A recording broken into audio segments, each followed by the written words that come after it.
Good day. My name is Kate Cooney, and on behalf of Mark Abraham from Data Haven and the research team, Sam On, Patrick Hayes, and Tabitha Njubi, we want to welcome you. We look forward to sharing some highlights from the landscape analysis that we've done.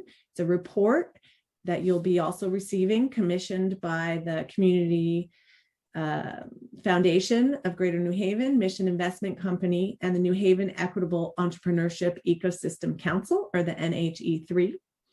As you know, we were asked to come in and conduct interviews with the leaders of 6 entrepreneurial support organizations, who we refer to as ESOs, with the aim to understand key competencies, learn about offerings, and explore perspectives on how the ecosystem works, where the promising practices are to build upon, and challenges to address. As part of this work, we utilized a benchmarking tool developed by the Forward Cities group, in which they detail the key building blocks for an equitable and inclusive ecosystem. We prepared this presentation as a guide to the deliverable, which you will also be receiving in full hard copy as you review these materials in preparation for your August 20th meeting of the NHE3 Council, and also for stakeholders who were interviewed as part of the report, but who are not on the council. So Tabitha will begin. She'll set the table with an overview of why we care about ecosystems, and then Patrick will provide some selections from the analysis from the Forward Cities Data Service booklet that were collected prior to our engagement on the project. And then I'll walk you through the work we have completed on the ESO case studies and the interview data analyses. We also have prepared some benchmarks to other ecosystems and some preliminary recommendations for your consideration, including recommendations about ways you might engage the process from here. And at the meeting on August 20th, welcome your feedback and perspectives. We have a lot to share, and so we're aiming for about a 35 to 40-minute presentation. And again, this is just an overview, and the materials that you'll be receiving in the written report go into much further depth. So, Tabitha. Thank you, Prof. Now, entrepreneurship has become the most efficient, sustainable strategy for regions keen on the economic development, owing its myriad benefits, including, among others, increased productivity, growth of new markets, and increased employment. There is an eminent shift in demographic compositions in the US population towards a BIPOC majority. While the BIPOC community makes up almost 40% of the population, they only own 18.3% of total businesses, with only 28.4% owning VC-backed startups. New Haven is one of the regions in the country with a dense number of BIPOC-owned businesses. There is a spike in interest by big corporations in supporting BIPOC entrepreneurs as a pathway to reducing wealth and equity gaps that have become a focal point in the past year. The entrepreneurial journey for BIPOC groups can be fraught by a number of barriers, including limited networks, capital access, financial literacy, and location. Furthermore, identity-based discrimination and fear based on experiences in the American society remains a hindrance for BIPOC communities. Entrepreneurship ecosystem has been identified as a solution to achieve inclusive, accelerated entrepreneurship growth, with key domains being policy, market, finance, culture, human capital, and support structures. The spirit of an entrepreneurial ecosystem is its people and the culture of trust and collaboration that allows them to interact fruitfully.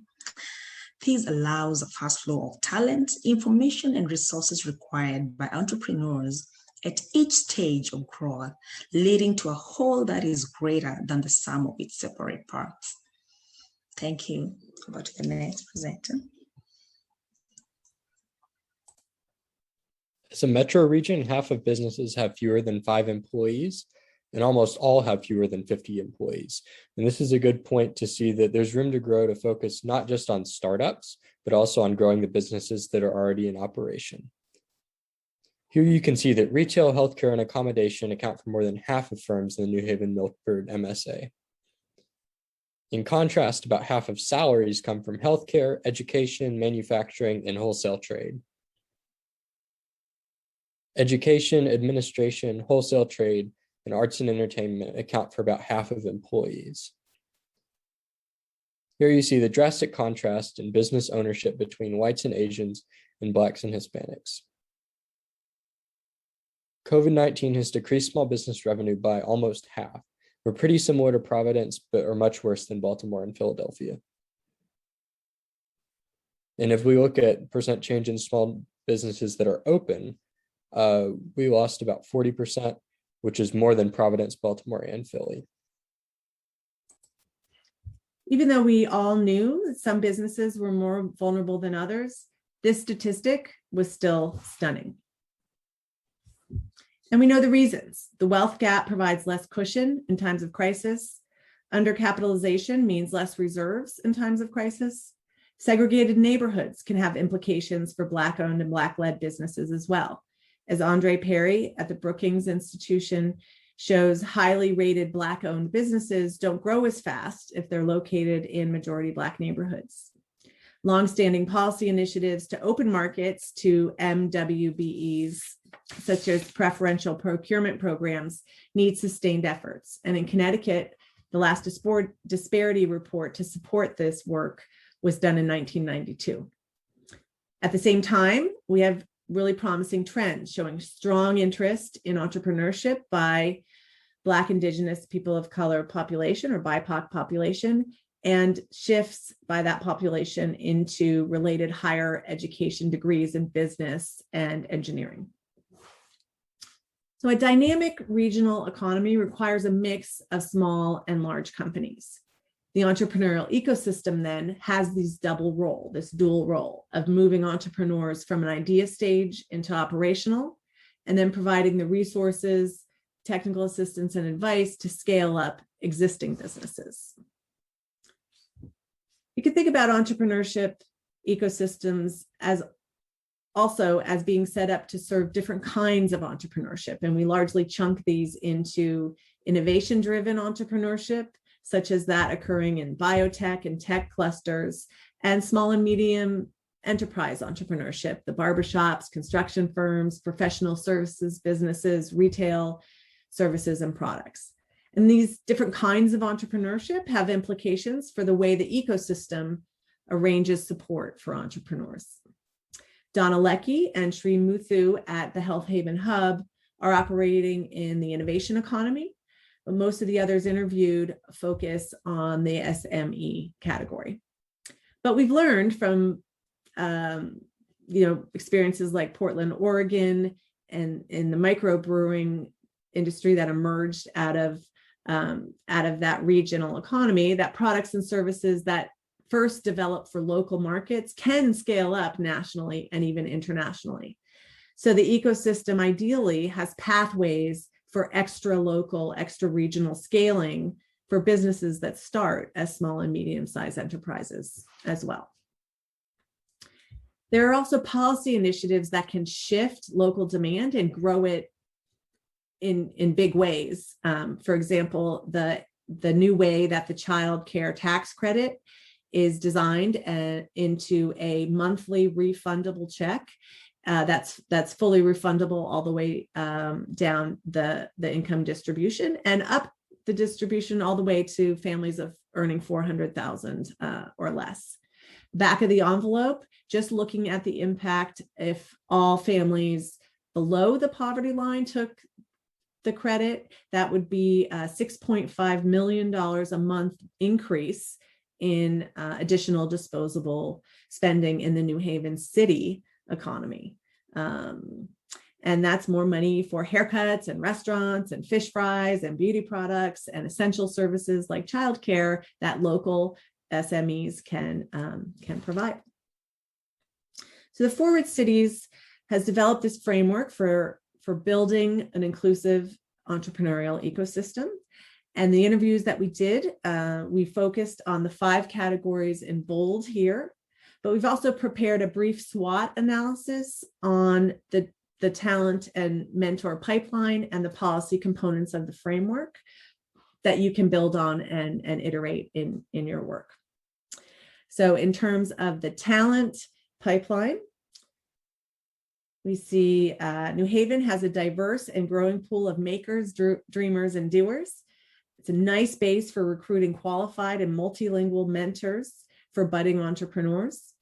Investments in the innovation economy are paying off, and that creates new workforce development opportunities tied to these emerging industries. Racial and income segregation are a weakness, with implications for both skill building and education systems, as well as for mindset formation. And a major concern is that people in firms leave New Haven for larger cities like Boston and New York. Turning to the policy side of the Forward Cities framework. In New Haven, there's energy for building the entrepreneurship ecosystem with funding and proven strategies, especially in biotech and other life sciences. The investments are paying off, and New Haven has a lot to celebrate. Some local anchors have robust supplier procurement programs with diversity initiatives embedded in them, and these can be scaled or used as models to replicate at other anchors. But the SME versus the innovation-driven entrepreneurship ecosystem has received less investment and has less developed capacity, although the work you all are doing is changing that. Supplier procurement programs need sustained stewardship, and the region and the state has seen a lot of fits and starts. Regional networks forged during the COVID recovery offer some experiments that can be built upon and are real opportunities. But there's always the threat of a new policy regime resulting from the coming presidential election and the return of COVID-19 lockdowns due to the spread of the Delta variant.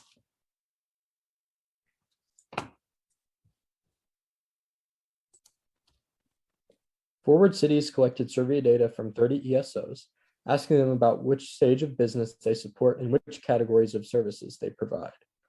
So if we look at all 30 ESOs, we see that there's a lot of support for mentoring, networking, and similar interpersonal activities, and fewer that do an accelerator or help entrepreneurs develop their products.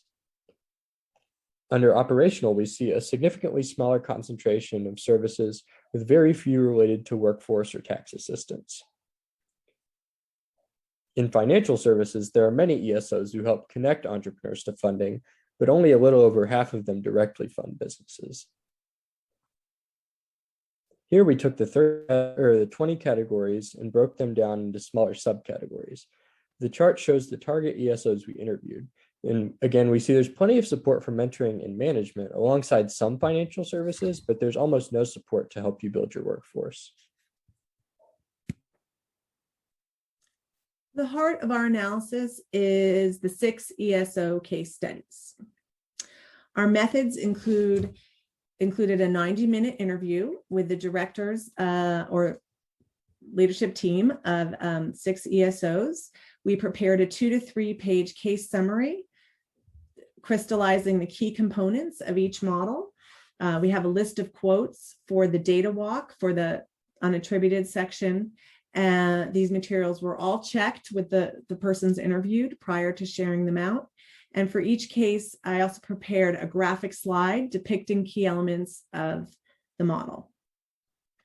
So we're going to share those today with some quick highlights. Again, all of these fully developed materials are available in the report. So this is the Small Business Resource Center, which is the municipally run entrepreneurship resource center. From the perspective of the entrepreneur, the SBRC focuses on New Haven-based entrepreneurs and has functioned as the backbone for the ecosystem for small business enterprises. Many of the businesses along Whaley Avenue have come through the program.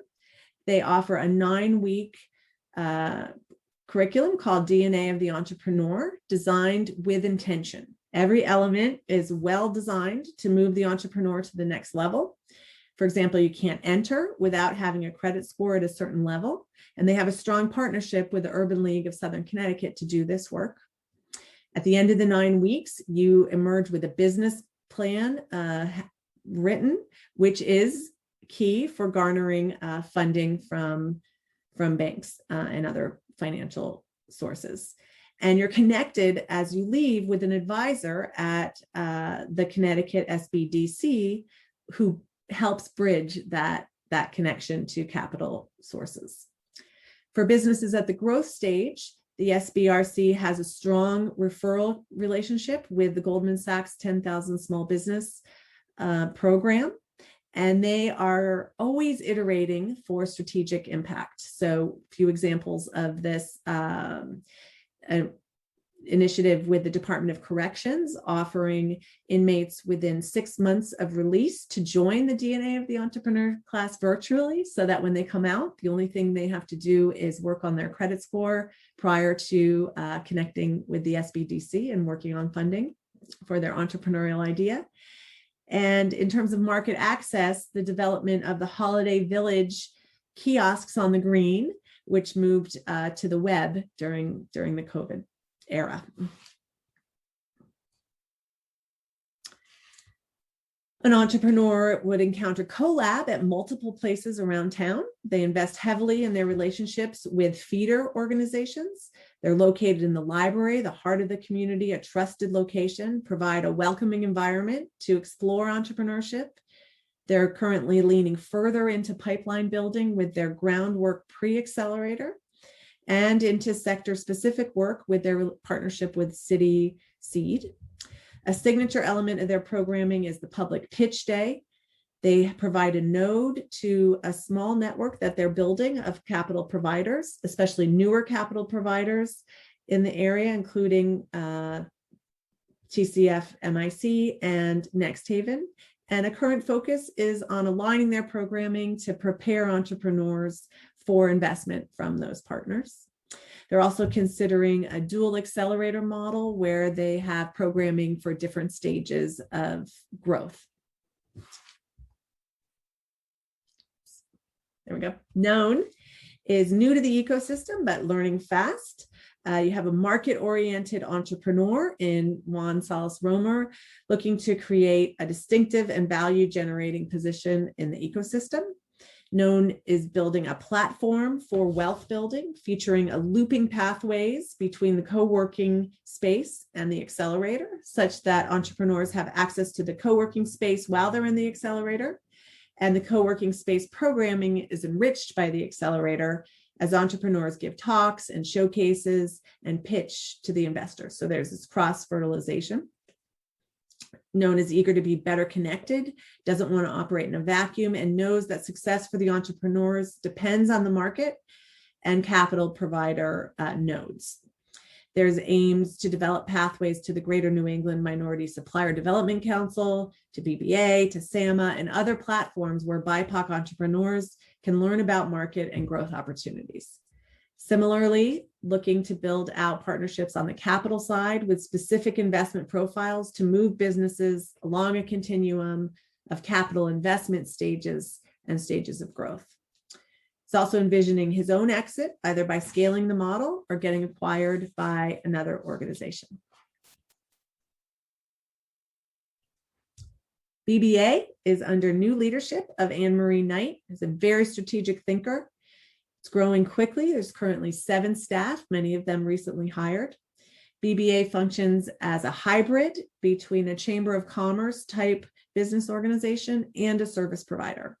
On the chamber side of what they do, they are building bridges between BBA members and chambers of commerce around the state with a unique program of reciprocity. So membership in the BBA would have reciprocity in the chamber of the city where that entrepreneur is located, whether it's New Haven or Milford, plus a point person at that chamber to help guide the BBA entrepreneur in and facilitate relationship building. Membership in BBA include established businesses and a growing number of startups. They are deeply invested in developing a platform to provide access to a continuum of capital that's more flexible than currently exists, and combined that capital access with technical assistance at the right time, delivered in culturally competent ways that take into account mindset about money and success that may be holding entrepreneurs back.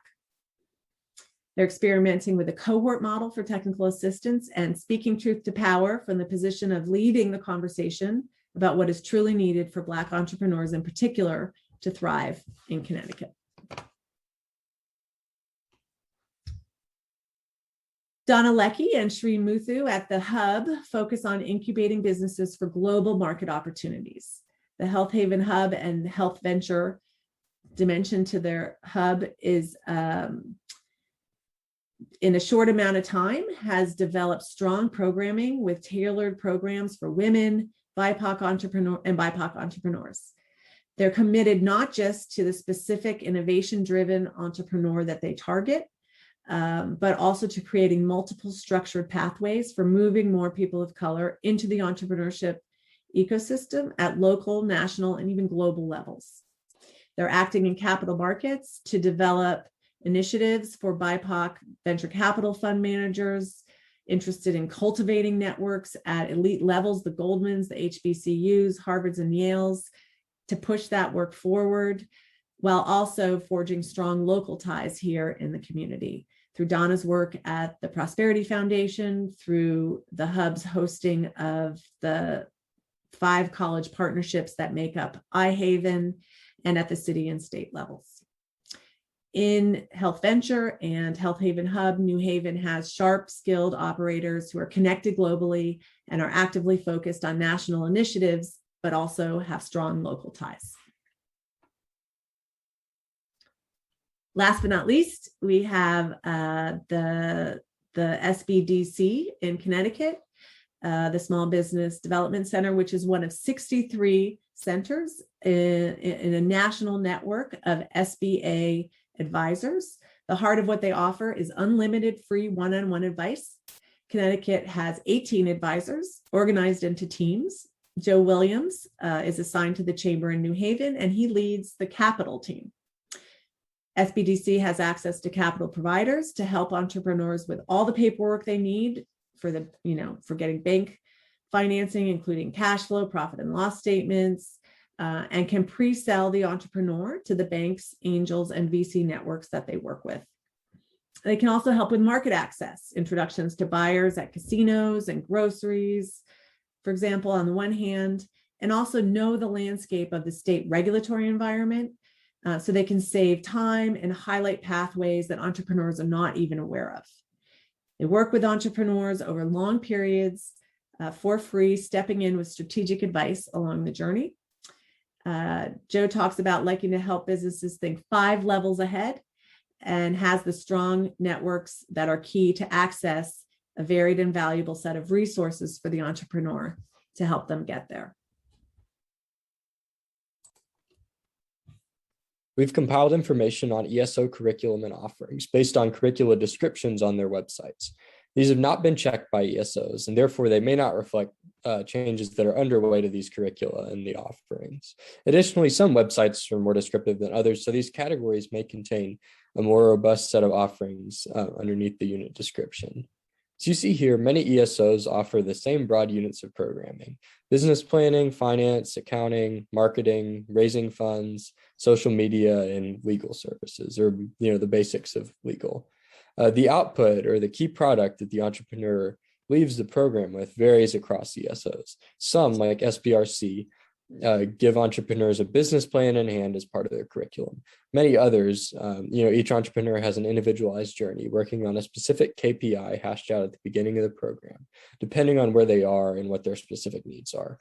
We've highlighted what seem to be unique offerings, places where ESOs are providing programming not replicated in other programs. Though, as noted earlier, these haven't been confirmed by ESOs, just from website-based analysis.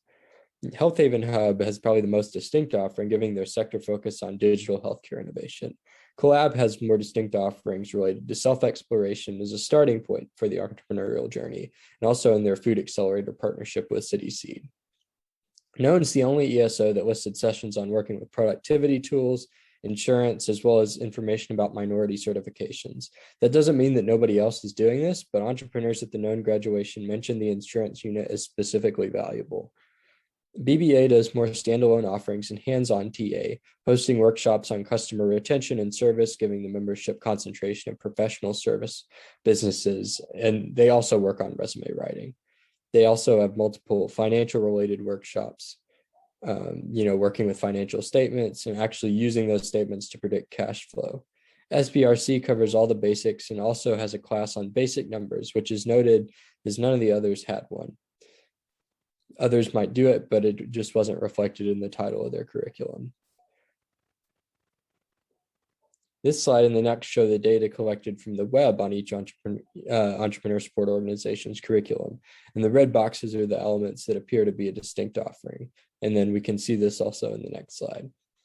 So we've provided a superficial comparative analysis showing for each ESO, which ESOs appear to overlap the most and overlap the least. But this analysis may not be that useful due to the imprecision of the category titles, and for us to be able to make distinctions between those. The case studies reveal a strong public spine to the small business entrepreneur ecosystem through the partnership between the municipality-operated Small Business Resource Center, that is SBRC, and the state-level Small Business Development Center in Connecticut, that is FBDC. Entrepreneur engagement is growing as new ESOs join the ecosystem. New programs and new initiatives from existing programs appear to be growing the pie and bringing new entrepreneurs into the entrepreneurial ecosystem, and hence none of the ESOs have reported having trouble recruiting people to their programs. In terms of the offerings, at this time, most ESOs offer general entrepreneurship training that is sector agnostic, with the exception of Health Haven Hub, with its health digital app focus, and the Collab City Seed Accelerator focused on food business. None is considering the potential for adding sector-specific accelerator program in the future. Pathways to other parts of the ecosystem from one ESO program to another and to capital providers are well developed as some ESOs and are more emergent for others. Connections to capital providers and investors is more variable at new ESO accelerators, with new ESOs developing small networks of investors.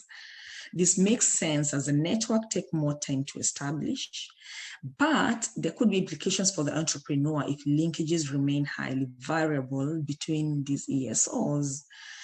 Entrepreneurs' perspective here would shed more light on how well the linkages to capital and to other parts of the ecosystem that do exist in practice. Our methods included questions about perspectives on entrepreneur needs, about working in the ecosystem, challenges and opportunities, and vision for the next level ecosystem, and views of funders that were unattributed by name. The 6 transcripts were coded by themes and are shared out in the report in such a way that you can read a selection of representative quotes under each theme. For today, we'll just share a very high-level summary of the themes from these interviews. In terms of working in the ecosystem, many noted that the ecosystem is growing. There's a sense of energy and enthusiasm for the work. Among ESO leaders, there's a desire to work with each other more systematically and to know more about each other's capacity and ambitions. Knowing more specifics about what each other are doing helps ESOs work better with the entrepreneurs, some of whom are working across multiple ESOs. There's also the notion that overlap is not necessarily bad, right? Some of the interviews talked about how many touches might be important for moving an entrepreneur forward. No one reports feeling like they're competing for clients, as Tabitha mentioned, but there is a sense of scarce funding leading to competition and tension, which can undermine collaboration. There's a long list of entrepreneurial needs identified, starting with a kind of lack of basic business acumen for some of the entrepreneurs that they work with. Everyone teaches the financials, but do entrepreneurs really know how to work with the statements and use them for cash flow? Some ESO leaders wondered. Some are experimenting with breaking the deliverables in their curriculum down into smaller steps and having sort of homework assignments to help identify where people need more intervention. For the KPI-driven output, which depends on a mentor overseeing the KPIs for an entrepreneur, this is reported to have kind of mixed success. Some are experimenting with cohort models for receiving technical assistance. On the other hand, there's only so much a general curriculum can do, and many express the need for more hands-on technical assistance, low or no-cost professional services to help entrepreneurs apply the things they learn about in classes on financials and social media, marketing and accounting to their businesses. ESO operators talked in their interviews about really thinking about what's the right kind of technical assistance at the right time. Many suggested that connecting technical assistance to capital acquisition is a good idea so that entrepreneurs get help at the moment they really need it. Otherwise, they have basically a business plan and $50,000, but have, quote, never run anything in their life. Now they're in charge of everything. For businesses further along, having a good back office, accounting systems, financial management set up for growth is a big pain point in the ecosystem. If it's not set up initially, it becomes a barrier to growth later on in the entrepreneurial journey. Those who are well-resourced and can focus on business development do well. Other entrepreneurs need more help than they're getting currently. Capital needs include products that are more flexible than currently exist. A lot of folks talked about generous micro grants that are connected to a continuum of capital. So if you meet benchmarks, you can move along a super highway of capital. This notion of not only investing in back office setup, but connecting that kind of investment and assistance with business development work, that work that Joe Williams describes as helping the entrepreneur think 5 levels ahead of their where they are currently, because it's hard for an entrepreneur to invest in their back office if they don't know where that growth is coming from. In terms of entrepreneur strengths, many talked about grit, resilience, community knowledge. In terms of the goals of the NHE3 about creating, more inclusion and equity, a sense that folks are looking for action, not just buzzwords and talk. In terms of view of the funders were seen as supportive, accessible, good listeners. Also, interviews expressed a need for longer term funding, a sense that feeling that there's tight pockets, that the criteria is not always clear. Seems like friends and family are the usual suspects, are always getting the money, don't always move at the speed that the ESO leaders would want them to.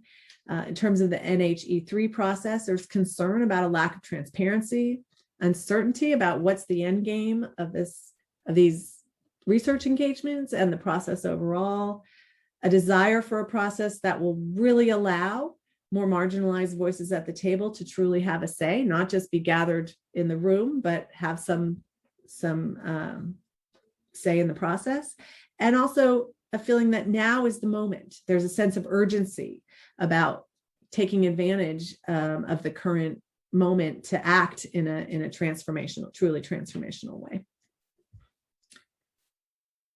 In terms of the benchmarking section of the report, we approach this in 2 ways. So we use the Forward Cities framework for the building blocks of the equitable ecosystem. And in places where the interviews identified that a building block is missing or underdeveloped, we provide some examples to other ecosystems that might be of interest for New Haven to consider. And then we have some of our preliminary recommendations as things that you also might consider or use to then develop your own. So if we look at the on-ramps and pathways section of the Forward Cities framework, one thing that was identified through the interviews is this sense that there's a lack of sector-specific business development in the New Haven entrepreneurship ecosystem, especially in the SME side of the ecosystem.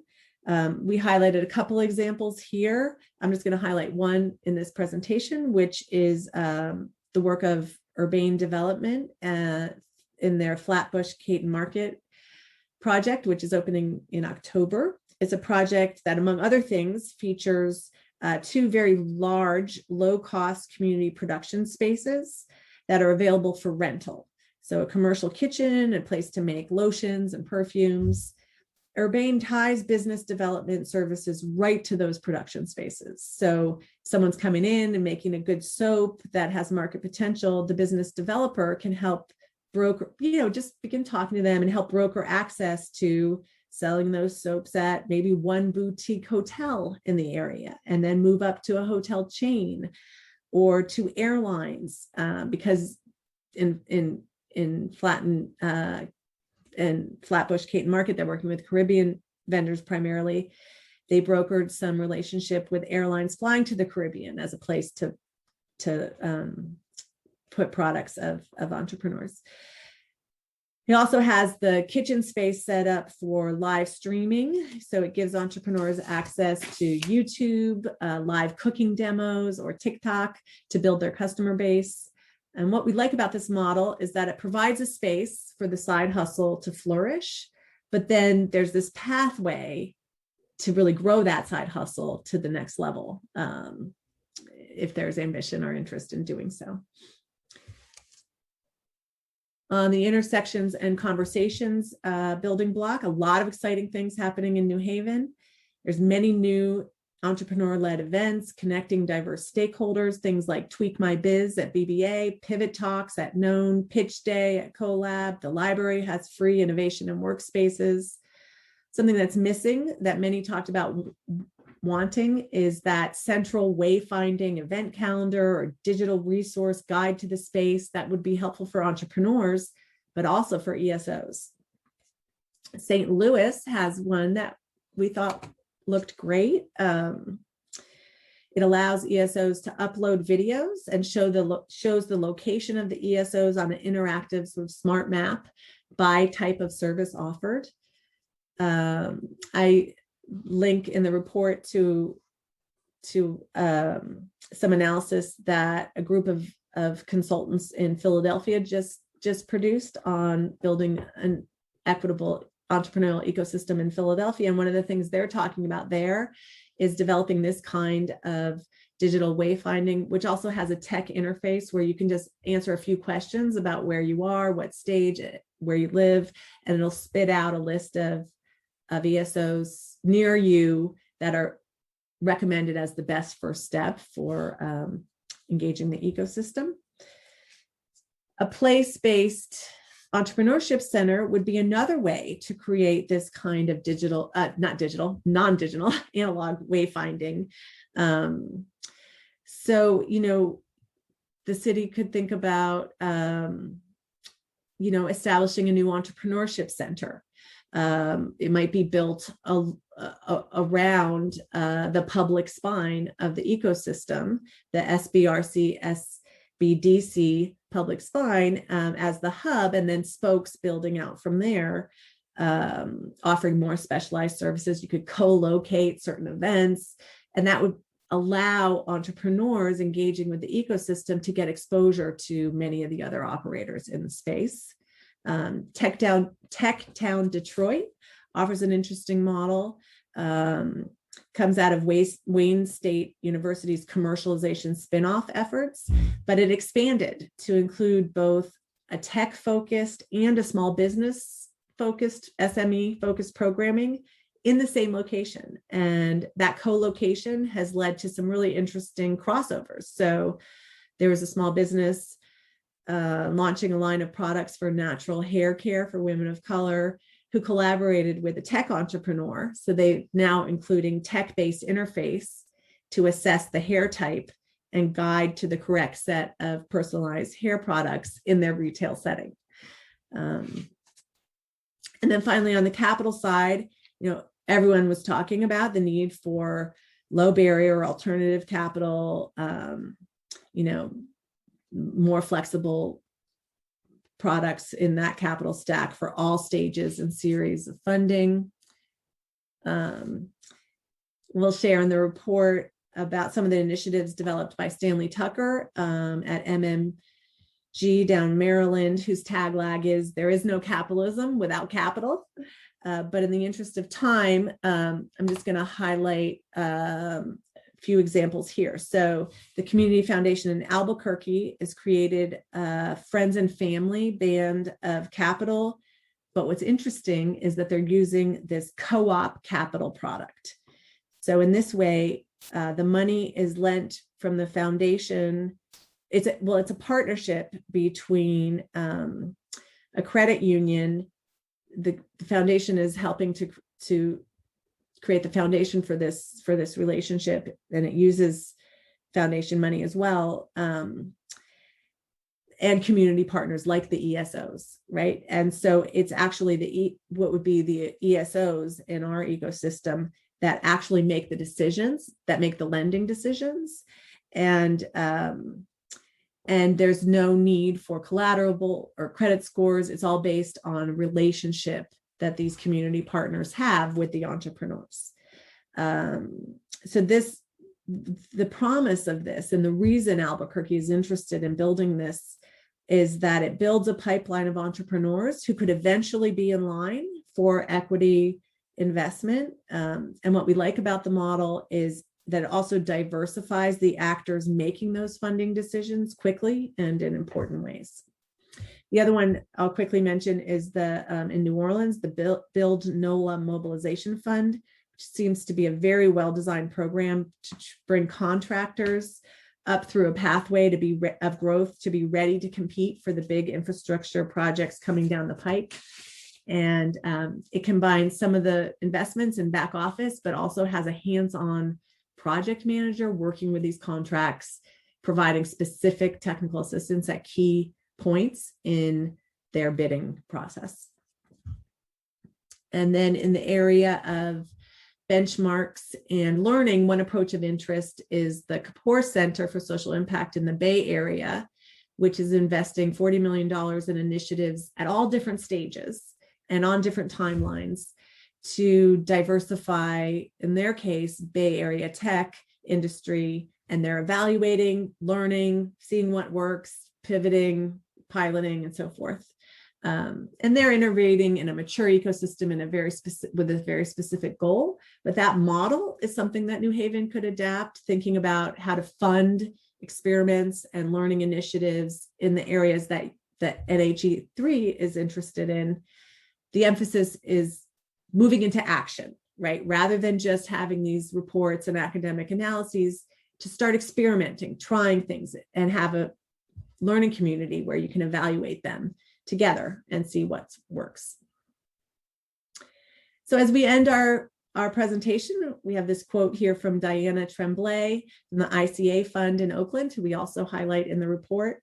There are many barriers to an inclusive economy, including the current system, which is not set up to be inclusive. So as you consider the work that you will be doing on developing this ecosystem, remember that it will take transformative practices to do this work effectively. And so with that, we're just going to go through the set of recommendations that we are offering based on recommendations that emerged from the interviews, from the literature, and they're offered in the spirit of food for thought for all of you as you consider them and think about which of them are of interest and things that you would prioritize for your work, or maybe a jumping off point to think of other sets of recommendations that flow from this work. Recommendation is that you fund general operating grants for ESOs over longer time horizons. New Haven is really lucky to have a set of passionate, skilled directors in the ecosystem focusing on BIPOC entrepreneurs. All of those directors have a clear idea of their strategy for moving to the next level, but that requires stabilized funding to let them pursue strategic growth. However, there's a sense of competition between these leaders, and the sporadic nature to the funding that supports programming for 1 year, but maybe not to the next, and that seems to be contributing to the problem. Longer term, enterprise capital investments in operating capacity may also relieve the ESOs of the concern that sharing curricular innovations and longer term strategies could result in the loss of intellectual property. This would allow for an opening of real collaboration. And our next recommendation would be some one-off capacity building funds for technology upgrades and metrics tracking to allow ESOs to get to the next level. Providing funding for ESOs to make these investments would really just make their organizational infrastructure that much stronger. None of the ESOs interviews, I highlighted a desire to make these kind of specific organizational infrastructure investments.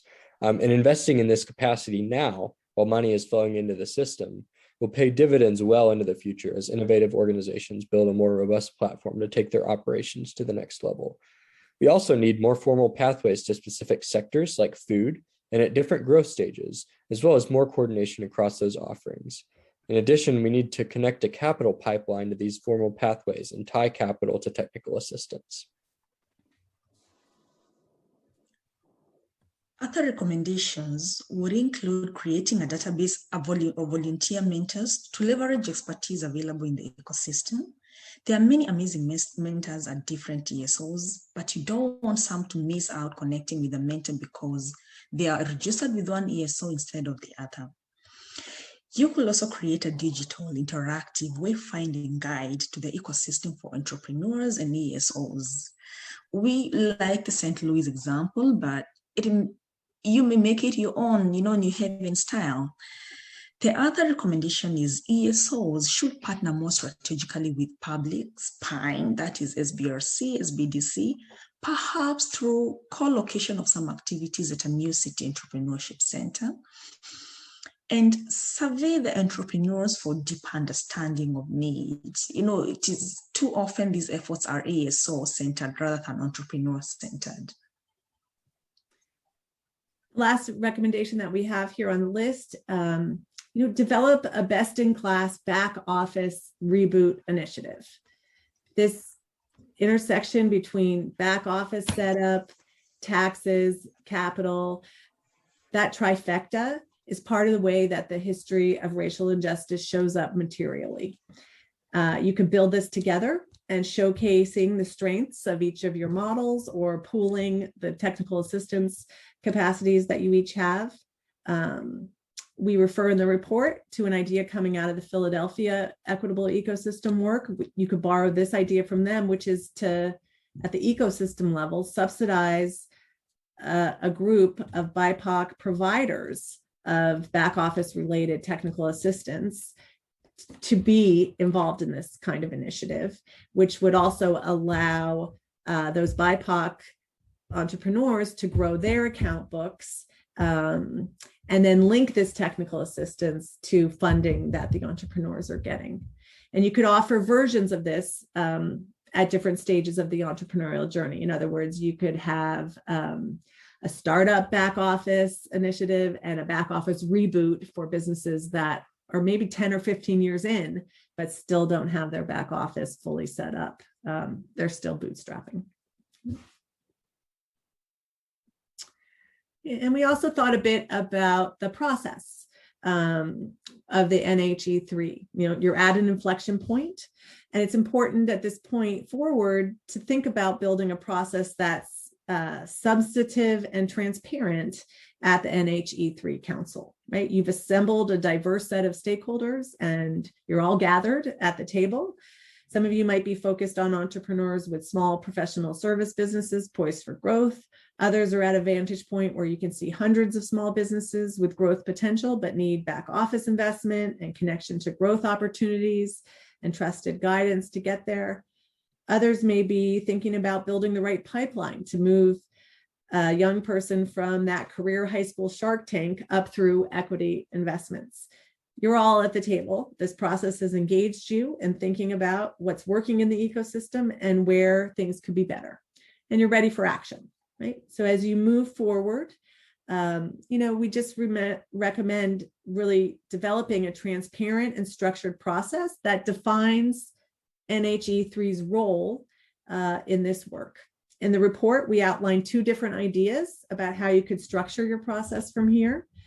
One is to remain in a kind of advise and consent role, but with very clear sense about when and how the NHE3 Council will play this role. For example, in Philadelphia, they had a community advisory group made up of 31 stakeholders.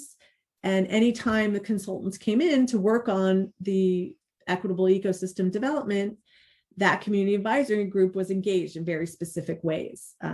And the final report reflected, multiple engagement with that advisory board by the consultants before the final report was written. So the final report reflected, for example, the recommendations that the advisory group felt were most of interest and had the most potential for the region. In our case, we've prepared the report, and that work of the council will happen now,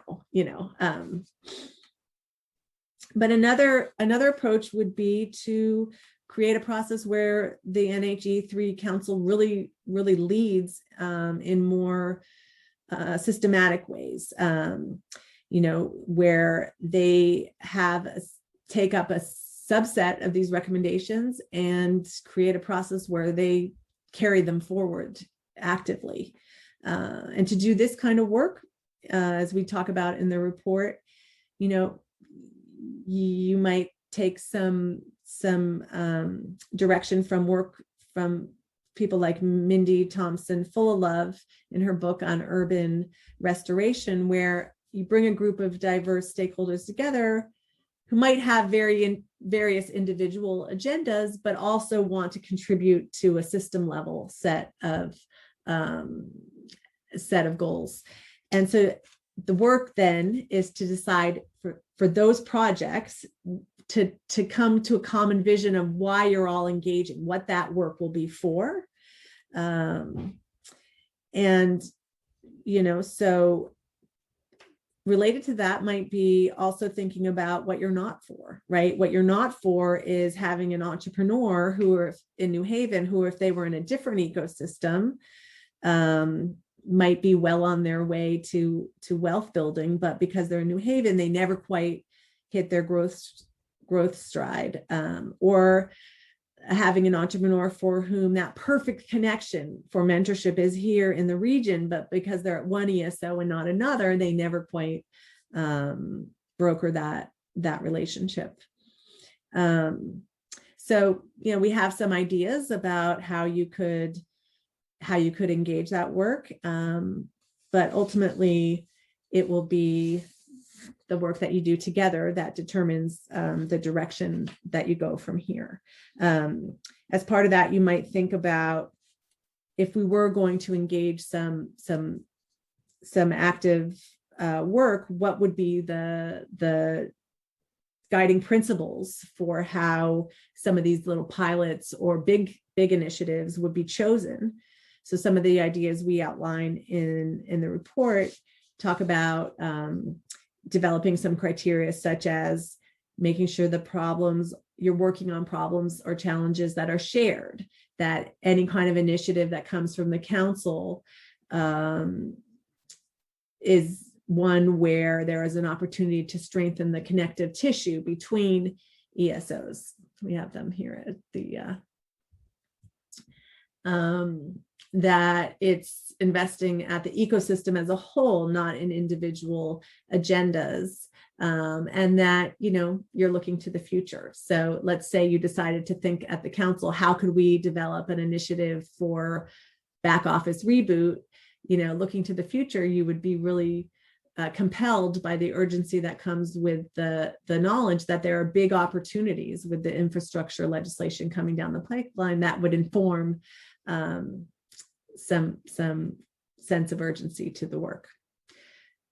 So it's really exciting work that you're doing. You're building an ecosystem for the new majority funders and also a learning community to drive that work forward. We hope that the work that we've done will be useful in your ongoing work. As we close, we just want to acknowledge the time and the care with which all of you involved in this process engaged in the interview sessions and the member check processes. Thank you so much. Thank you. Thank you.